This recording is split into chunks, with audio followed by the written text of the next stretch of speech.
The Vikings wasn't just Kirk Douglas's most personally engineered spectacle, it was a $3 million Norse epic whose original screenplay was formally condemned as unacceptable by Hollywood's censorship office, whose Norwegian crew went on strike mid-production and was abandoned in a fjord, and whose opening premise, a Viking king rapes an English queen and the resulting child grows up as a slave, was stripped of its violence by the Production Code Administration before a single camera rolled, leaving a film whose founding act of brutality had to be communicated entirely through suggestion and the awkward grammar of the dissolve. We are digging into the wreckage of the Vikings with 13 dark facts the studio tried to bury, facts locked inside Production Code Administration correspondence, Writers Guild of America arbitration filings, Kirk Douglas's autobiography, and Richard Fleischer's memoir account of a production he found fascinating, infuriating, and frequently both at once. Edison Marshall's 1951 source novel was titled The Viking, singular, specific, centered on one man's story, anchored in the sagas of Ragnar Lodbrok and his sons in a way that retained something of the saga tradition's structural clarity. Kirk Douglas acquired the rights through his Bryna Productions company and changed the title to The Vikings before a single word of screenplay had been written. The change is not a minor editorial adjustment. The plural title announces a different kind of film, an epic of a people rather than a narrative of an individual, a spectacle of collective identity rather than a biographical portrait. It is the title of a marketing campaign rather than a story. The singular noun would have been honest. The plural noun was commercial, and in the specific calculation, Douglas was making about what kind of film would return the most money on his 60% profit share arrangement. Commercial was the right adjective to optimize for. The title he chose earned him an estimated $3 million. The title Marshall had written earned him a rights sale and no further involvement. But the real problem was not what Douglas renamed the project. It was what the Production Code Administration said about the story inside it. Kirk Douglas took no salary for the Vikings. This is the fact that defines the entire production's financial logic and the specific quality of Douglas's personal investment in every creative decision that followed. In exchange for waiving his acting fee, he negotiated 60% of the film's profits through Bryna Productions, the independent company he had formed specifically to give him the ownership and creative control that his Warner Brothers contract years had withheld. The Vikings earned $6.2 million in the United States of America and Canada alone, and an additional $7 million overseas. Douglas's estimated personal return from the production was $3 million, making it one of the most lucrative individual financial calculations in 1950s Hollywood cinema. The star, who was also the producer, was also the man who had structured the deal, hired the director, chosen the cast, fought the production code, supervised the script rewrites, managed the Norwegian crew crisis, and moved an entire film unit from a Norwegian fjords to a Munich studio when the local workers asked for a raise. Every decision that shaped the Vikings was made by a man with 60% of the consequences on the line. The creative control Douglas exercised on the Vikings was not an artistic preference, it was a financial obligation to himself. This is exactly why the Production Code Administration's condemnation of the original screenplay was not received by Douglas as a creative constraint. It was received as a threat to his investment. Jeffrey Sherlock, director of the Production Code Administration and the man responsible for approving or rejecting every screenplay submitted for Hollywood production in 1957, reviewed Calder Willingham and Dale Wasserman's initial script for The Vikings and condemned it with a specificity that the production records preserve verbatim. Sherlock found the screenplay unacceptable by reason of an improper treatment of illicit sex and a great deal of excessive and unacceptable violence and brutality. Producer Jerry Bresler argued that such violence was to be expected given that The Vikings was set in the barbaric past, an argument that the code's framework had no mechanism for accepting, since the barbarity of the historical setting had never, in the PCA's 20-year history, constituted a mitigating circumstance for the barbarity of its depiction. The concessions that resulted from the PCA's intervention are visible in every major scene of the finished film. The rape of Queen Enid, the foundational act from which the entire narrative's half-brother rivalry emerges, is not shown on screen as the original screenplay called for, but is only suggested through reaction shots and a cut to the morning after. The love scene between Eric and Morgana is severed by a dissolve at the precise moment its physical implication becomes unavoidable. A scene in which King Aella was to be mutilated was removed entirely. What the production code gave Douglas was a film whose premise could not be shown, whose romance could not be consummated on screen. and whose villain could not receive the punishment the script had originally designed for him. What Douglas made with those constraints was still the third most popular film at the British box office in 1958. But the real problem was not what the code removed from the story, it was the fight over who had written the story in the first place. The screenplay for The Vikings carried two names when it reached the screen, Calder Willingham and Dale Wasserman. The path to that credit line ran through a Writers Guild of America arbitration, hearing that Daily Variety reported in December 1957. A lengthy dispute over the respective contributions of two writers who had worked on the project at different stages for different employers with different contractual relationships to the material. Wasserman had written the original adaptation for DCA, the production company that initially held the rights before Douglas acquired them through Brina. Willingham, who had collaborated with Douglas and Stanley Kubrick on Paths of Glory the previous year, was then hired by Brina Productions to adapt and rewrite Wasserman's draft. Willingham subsequently became one of American cinema's most accomplished screenwriters. His later credits include The Graduate, 1967, and Thieves Like Us, 1974. The man who argued his credit on the Vikings in a WGA arbitration hearing in 1957 was the same man who would write Mrs. Robinson a decade later. The arbitration awarded Willingham joint credit. The credit dispute itself tells you something about the specific chaos of a production in which the star producer was simultaneously managing the script, the financing, the casting, and the censors. This is exactly why The Vikings has always felt like a film with two different temperaments struggling for control of the same narrative. The Vikings did not adapt a single source. It adapted Edison Marshall's novel, which had itself adapted material from the sagas of Ragnar Lodbrok, the semi-legendary Norse figure whose saga cycle is among the richest and most violent in Old Norse literature, encompassing the historical raids on Paris, the death by snake pit at the hands of King Ella of Northumbria, and the subsequent revenge campaign of his sons known as the Great Heathen Army. Douglas and Willingham took from this material exactly what served a 1958 Hollywood spectacle and discarded the rest. The historical Ragnar Lodbrok's saga does not contain a half-brother love triangle. It contains something considerably more complex and considerably less filmable under the production code. What the Vikings did do, and what distinguishes it from the mere commercial product its detractors described, was establish the visual grammar and production template for an entire genre that had not previously existed as a coherent Hollywood category. Mario Bava's Eric the Conqueror, 1961, Jack Cardiff's The Longships, 1963, and a cascade of Italian-produced Viking films across the early 1960s are all direct consequences of the Vikings' commercial success. Cardiff, who shot the Vikings as its cinematographer, then directed his own Viking picture using the same locations and influenced by his own previous work. A case of a craftsman being so shaped by what he had photographed that he returned to photograph it again under his own name. The genre Douglas created in 1958 has been generating descendants ever since, most recently through the 6-season television production Vikings, which ran from 2013 to 2020 and owed its entire visual and narrative DNA to the production Douglas engineered in the Norwegian fjords 60 years earlier. But the real problem was not what Douglas inspired. It was what happened in those Norwegian fjords when his crew decided they deserved more money. After several months of location filming in the Maurangerfjorden and Maurangsnes areas of Norway's southwest coast, locations whose fjord geography provided the film with the visual authenticity that no studio backlot could have manufactured, the Norwegian production crew went on strike and demanded a pay raise. Douglas's response, as documented in his autobiography, was immediate and total. He was offended, considered the demand a breach of the working relationship he believed he had established, and moved the production to Geiselgasteig studios outside Munich without further negotiation. An entire Norse village had been constructed in the middle of a Norwegian fjord for the production. Ships had been built, the logistics of the location work, the weather, the water temperatures Douglas and Curtis both described as barely above freezing. The extraordinary natural beauty that Jack Cardiff was turning into some of the most visually spectacular footage of his career were being abandoned because the local crew wanted to be paid more. Douglas took the production to Germany rather than meet the demand. The Norwegian fjord sequences that open the film, and that remain its most visually magnificent passages, were shot before the strike. Munich provided the interiors. The geography of the finished film is a map of that labor dispute.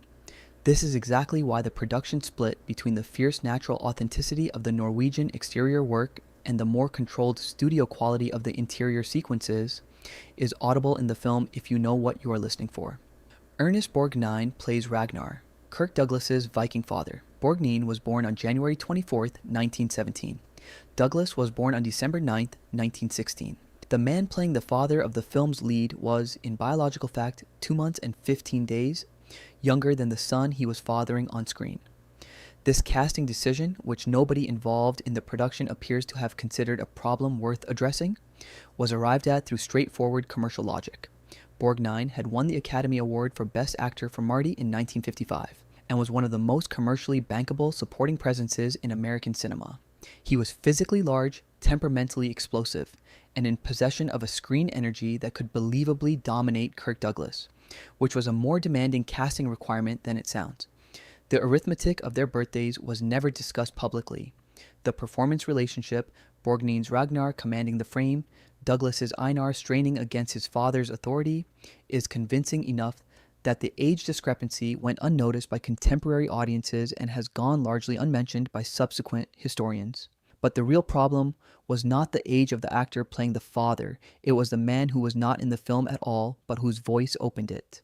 The Vikings opens with an animated sequence depicting Viking history rendered in the visual language of medieval manuscript illustration, a formal, stylized prologue that positions what follows within a historical tradition of heroic narrative. The narration accompanying this sequence was delivered by Orson Welles, who does not appear on screen at any point in the film's 114 minutes.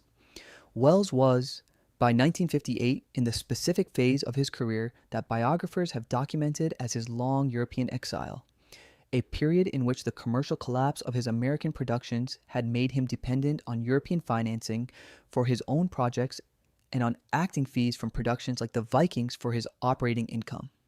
His narration, authoritative, sonically magnificent, carrying the specific quality of historical weight that only Welles's voice could deploy, was recorded, according to production accounts, in a single afternoon session. He was paid for the afternoon, did not visit the Norwegian locations, and had no further involvement with the production. The voice that gives the Vikings its historical legitimacy belongs to a man who saw none of what that voice is describing. This is exactly why the Vikings opening is the most effectively misleading sequence in Douglas's filmography. The weight of Orson Welles' credibility wrapped around a story the production code had already stripped of its most historically honest content. Kirk Douglas ran across the moving oars of a Viking longship during production. This is not a metaphor. The famous sequence in which Einar demonstrates his fearlessness by sprinting along the oars of a longship, blades extended horizontally, ship in motion, the gray Norwegian water below, was performed by Douglas himself rather than by a stunt double. The stunt was dangerous by any measure. The timing required to avoid being struck by a descending oar, the balance required to cover the distance across all of them, and the physical consequence of a failure, a fall into near freezing water from a moving vessel, were each individually significant. Richard Fleischer, who documents his relationship with Douglas in his 1993 autobiography, Just Tell Me When to Cry, was neither consulted about nor capable of preventing Douglas's personal execution of the stunt. Douglas's position as both star and producer meant that he was simultaneously the person who could authorize the stunt and the person performing it. A structural arrangement that removed the normal production safety consideration entirely. The sequence is among the most genuinely thrilling pieces of physical filmmaking in the decade's adventure cinema. That it could have killed the man who owned 60% of the film's profits did not appear to concern him. Richard Fleischer directed the Vikings under conditions that his autobiography characterizes as a sustained creative confrontation with a producer star who had no intention of ceding the creative authority that his 60% ownership position gave him the power to exercise. Fleischer had previously directed Douglas in 20,000 Leagues Under the Sea, 1954, and was brought back specifically because Douglas trusted him to deliver spectacle on a large scale and on schedule. He was not brought back because Douglas intended to subordinate his creative preferences to Fleischer's directorial vision. Fleischer describes the production as one in which the normal relationship between director and producer was inverted. Douglas made decisions about shots, performance choices, and scene construction that fell within the director's traditional authority, and Fleischer managed the technical and logistical execution. Just Tell Me When to Cry devotes a substantive chapter to the Vikings specifically, because the production was, in Fleischer's assessment, the fullest expression of the star-producer model's essential tension, a man who was simultaneously the film's financial principal, its creative shepherd, and its lead actor, managing all three roles in a Norwegian fjord in near freezing temperatures while the production code's requirements sat in a folder somewhere that required periodic consultation. The film Fleischer directed under those conditions earned $13.2 million worldwide and became one of the decade's most commercially successful adventure pictures. The professional relationship survived.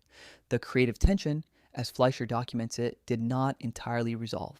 Jack Cardiff won the Academy Award for Best Cinematography for Black Narcissus in 1947 and received additional nominations throughout the 1950s for a body of color work that established him as the finest Technicolor cinematographer of his generation. His work on the Vikings, the slate-gray Norwegian seascapes, the long ship silhouettes against cloud-heavy skies, the specific quality of light on water at northern latitudes, is among the most sustained visual achievements of his career. The film looks the way it looks because Cardiff had developed, across a decade of color cinematography, the capacity to calibrate Technicolor's inherently saturated palette towards something closer to the naturalistic tonal range of the locations he was photographing. The dark biographical fact embedded in Cardiff's Vikings work is this. The film influenced him so thoroughly that he subsequently directed his own Viking picture, The Long Ships, 1964, using the same Norwegian locations, the same production vocabulary, and much of the same crew. Cardiff had photographed a genre into existence and then returned to inhabit it as a director. The Long Ships underperformed commercially and was not warmly received critically. Cardiff remained a more distinguished cinematographer than he was a director, but the impulse to return, to go back to the fjords with your own name above the title, is the most revealing thing he did in response to his own finest work. Bosley Crowther of the New York Times derisively labeled The Vikings a Norse opera, a characterization that revealed his contempt for the material while inadvertently identifying its defining quality. His review found the film's commercial format without any evident attempt to break new ground and suggested that the story of the Norsemen deserved something more heroic and impressive than this copy of a Western with standard varmints dressed up in shaggy skins. Variety found it spectacular, rousing, and colorful and praised Douglas's freewheeling performance. Philip Scheuer in the Los Angeles Times was the most pointed. So elementary, so exaggerated, that it can hardly be taken seriously by the discriminating cinema goer. A kind of Prince Valiant without the prince. What none of these reviews addressed is the film's specific biographical context that Douglas had staked his personal finances on this production, subordinated his salary to his profit share, fought the censors through 2 rounds of screenplay revision, moved the production from Norway to Germany when the crew asked for money, and performed his own stunts in water that was barely above freezing. The discriminating cinema goer was not the audience Douglas was making the film for. The film stands as the decisive founding document of the Viking genre in cinema and television, a lineage that runs continuously from 1958 through the Italian Viking cycle of the 1960s, through Jack Cardiff's Long Ships, through Michael Hurst's Vikings television series 2013 to 2020, which ran for 89 episodes on the History Channel and generated its own spin-off series. The visual grammar Cardiff established, the longship silhouette, the fjord approach, the gray sea raid sequence, is the grammar every subsequent production in the genre has deployed as its default visual vocabulary. Douglas's decision to shoot in actual Norwegian locations rather than on studio backlots gave the genre its foundational aesthetic, and the aesthetic has proven remarkably durable. The film holds a 7.0 rating on IMDb from over 30,000 votes. It appeared on ABC's inaugural Sunday night movie broadcast in 1964. A measure of its continued commercial viability 6 years after its original release. The props, costumes, and scale model ships were recycled directly into the 1959 television series Tales of the Vikings, directed by the film's editor. The investment Douglas made in 3 Viking ships, built to specifications derived from displays in the Oslo Ship Museum, paid commercial dividends for a decade after the cameras stopped rolling. The film that survived the production code's redactions, the Norwegian strike, the credit arbitration, the director-producer confrontation, and the near-freezing stunt work earned Kirk Douglas $3 million on a production he had entered without a salary and exited as one of the decade's most profitable independent productions. Orson Welles was paid for an afternoon. The Norwegian crew was abandoned in a fjord.